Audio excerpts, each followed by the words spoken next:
So first of all, usually I don't come often to meeting because I'm very busy and I've been to so many.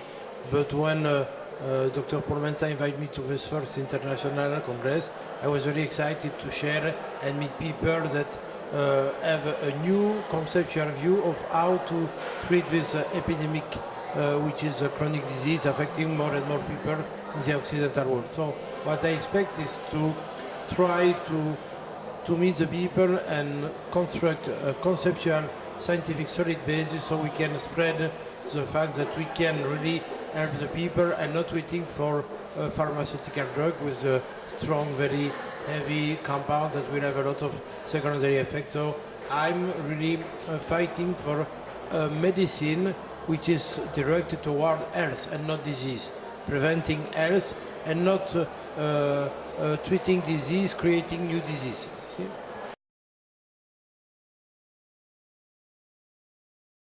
The immune system is a wonderful machine which in fact has a function is to be able to fight the enemies and repair our body when it has been altered by physical or chemical aggression. So protect the integrity of our body. When the enemy is a biological agent, this means war. We need to kill the enemy. But when you talk about war, you cannot avoid collateral damage, which means that the response of the army, the cells and molecules which constitute the immune system, need to have the appropriate response. Not too low, because then the enemy will win, but not too high, because then the collateral damage will be too important, maybe even more negative than the aggression itself. So we need to have a very good modulation, and education of the immune system is very important. You need to know that the immune system is deployed mainly where the frontier are the weakest, like the intestinal barrier. You need to know that 80% of all the educated immune cells are deployed all along the thin barrier, which is the gut, 80%. So this means that the gut plays a very important role, and this is an equilibrium in this dual intestine immunity, which is very important and need to be modulated.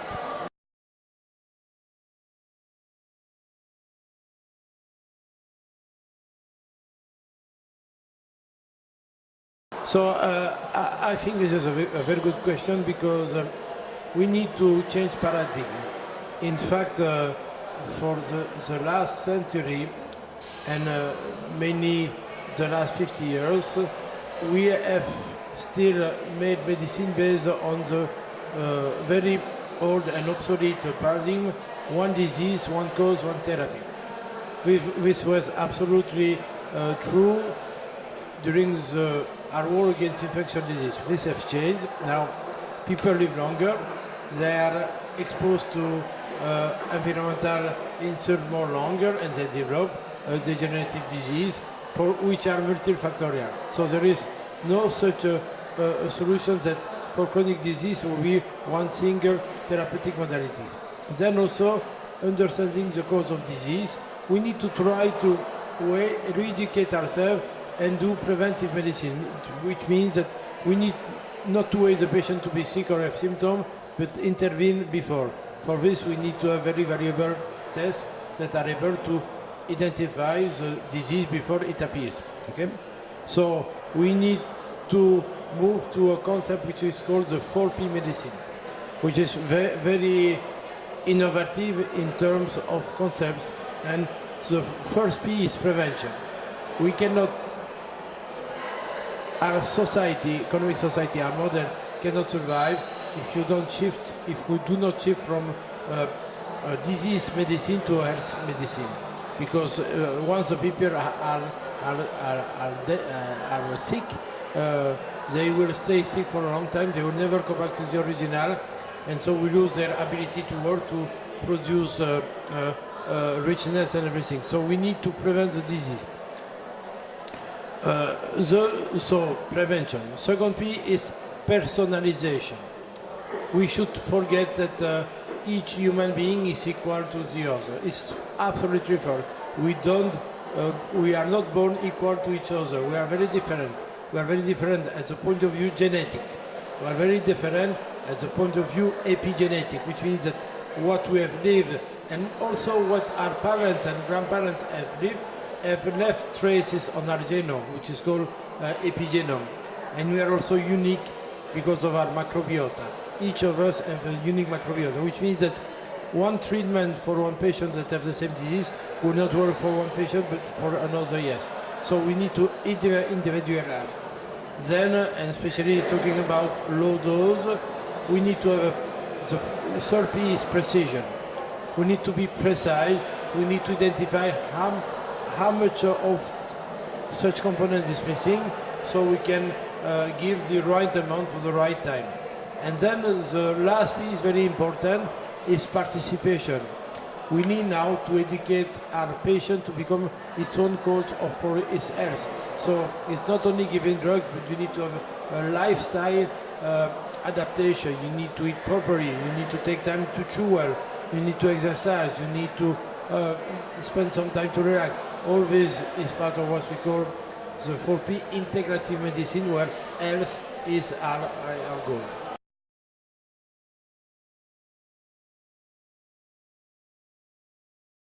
The intestinal mucosa is not fragile, but if you behave properly. Yeah. But it is not, so you need to know that the gut has a dualistic function. It means the function of the gut is to absorb the nutrient, so digestion transforms the aliment in nutrient. The nutrient need to get absorbed, but at the same time, the intestinal need to protect the body, being a barrier. So absorbing and being a barrier is contradictory. So to absorb, there is two facts that the intestine is very thin, 25 micron, which means 1 on 25 millions of meter, very micrometer, very thin, and one simple layer. Okay, it's thinner than cigarette paper. You see, very thin. And then it, because it's a very position where there is a lot of this, it replaces itself each day and a half. So per day there is 50 billion epithelial cells from the gut that die and are replaced. Okay?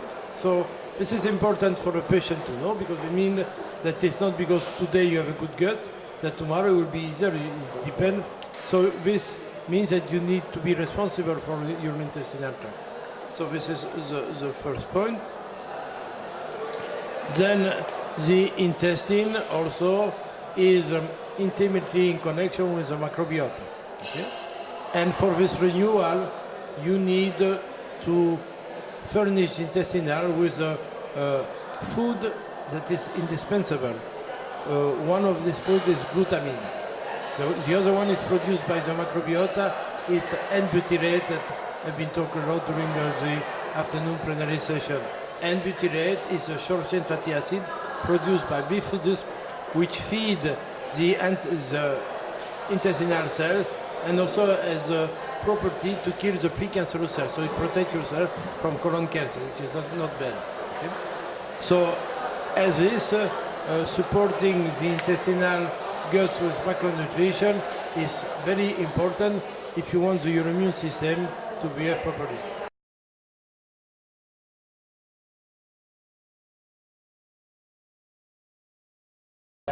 So it's very important because people are not aware of what is macronutrition, and macronutrition. So we are, in fact, animal, and we are heterotroph, which means that we cannot produce our own molecule from the sun and inorganic molecule, like plants do. Plants are autotroph. We, to survive, need to eat other living animals that have those molecules, which are the macromolecules. So the macromolecules are proteins, carbohydrate, starch, lipids, fat, and nucleic acid. And from those foods, we are going to extract the nutrient, amino acid, glucose, fatty acid, and nucleotides to produce our own DNA. this is a macronutrient. But beside macronutrient, there is a huge amount of small molecules which we call macronutrients. They need to be provided in very small quantity, some of which we cannot produce ourselves. They are called vitamins. We need also to provide minerals and metals like zinc, iron, and those are very important. They need to be provided in very small quantity, but this very small quantity is mandatory. If you don't have it, the cell cannot work. Okay? So with the evolution of the food industry, we have seen there is a denaturation of the food, which a lot of macronutrient, a lot of fat, a lot of carbohydrate, but very little macronutrients. So we call that the silent famine, starving. Our cells are starving for macronutrient. So the idea of those macronutrients usually are deficient, and this will make the cell not work very well. For example, if you don't have enough zinc, the immune system cannot work. If you don't have enough zinc, the gut cannot restore itself. Okay, this is an example. Very important. So the problem is if you have too much zinc, the immune system will not like it. So this is why you need to be precise. And before to intervene and being positively healthy toward your patient, you need to evaluate the macronutrient status. Once you have the macronutrient status, you can give a personalized complementation for a period of time, and then control if you reach the equilibrium which is needed. And this works very well.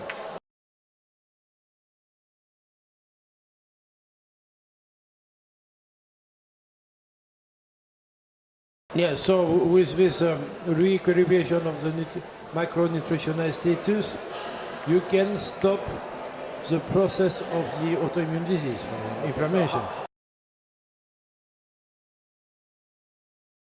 So, for example, inflammation is when you have an autoimmune disease, a chronic disease where inflammation is a basis.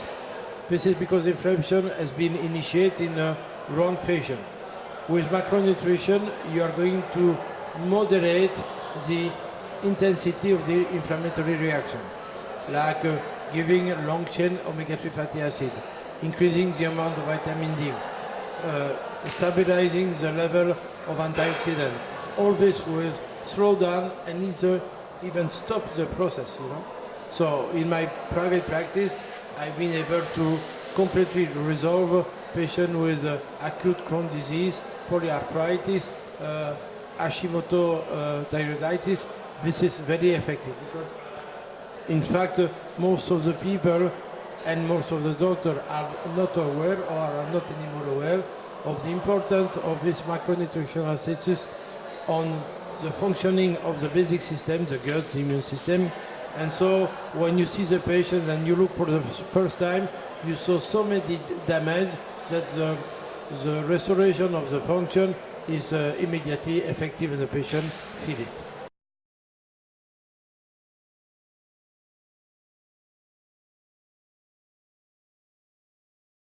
So solution, I think, solution to help those people, first of all, is to make aware the medical doctors of the fact that there is other way to treat these patients that with pharmacological drug. And one of the goals of such a meeting is to create an event where people will be aware and educated and want to know better. Okay? And then, of course, once the interest has been awakened, you need to give them the tools and the education so they can do it. So I think more and more the patients are sick and tired of aggressive pharmacological drugs that maybe treat the symptom but not the cause and create other disease or the problem. Okay? So those patients want a new solution.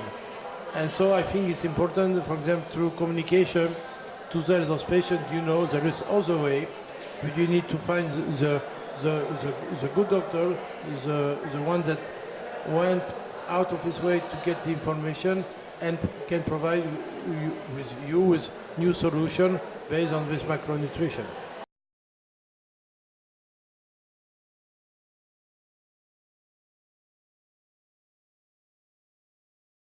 Absolutely, those conditions which are very frequent can be solved very efficiently with these approaches. You know, as I say, functional nutritional medicine has the power to cancel the chronic adjective on disease. Because when a doctor says to a patient you have a chronic disease, it means that you know you're sick forever. Because chronic means that I will not cure you. And in fact, it's wrong. We can cure the patient if we have etiologic therapy, which means if we treat the cause. And the cause, most of the time, start at the gut level. And for this now, we have means, very powerful means to be able to treat the gut and so stop this cascade of events that will conduct to those diseases you mentioned, polyarthritis, psoriasis, but also, you know, Crohn's disease and multiple sclerosis.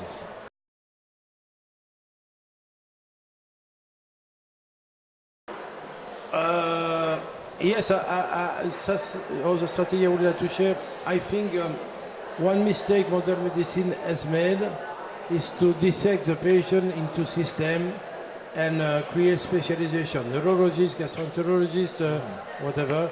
And those people have forgotten that all the systems are connected. We are integrated system. Not only we have our systems are integrated, the gastrointestinal tract talk to our brain, the brain talks to the immune system, the gastrointestinal tract talk to the liver talk to the pancreas, it talk to the fat. Everything is a huge web of connected system, but also we are connected with other people and we are connected with the nature. And it's time to reacquire this equilibrium between the patient, its environment, not only also human, but also the nature is very important. Heraclitus was a Greek philosopher said that the health of the human is a reflect of the status of the earth. And I think that we can conclude that we are not treating very well the earth, and the earth is making us sick, and is the right, is the right consequence. So we need to better really live in harmony with the nature and with people.